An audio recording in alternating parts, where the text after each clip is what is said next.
Let's look at question 8. So in this case, question 8 shows us the circuit diagram above. Okay, and it says that the reading in the ammeter is 1 ampere. Once you have seen something in the paragraph, please add it on to the diagram to help you, to assist you to solve the question later on. So in this case, 1 ampere is actually current, so I put the arrow and it's 1A. Okay, find the potential difference across P and Q. So in this case, it's asking for these two portion, and it's actually represented by two arrowhead, which is my PD. So this PD is the what I'm trying to find. So how do we find the PD across PQ? So in this case, as you can see, there's a formula relating PD, which is also V, which is also a V.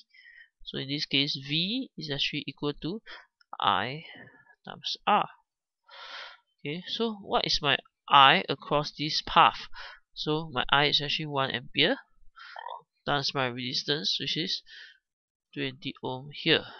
So my answer is actually 20 V, which is C, 20 V.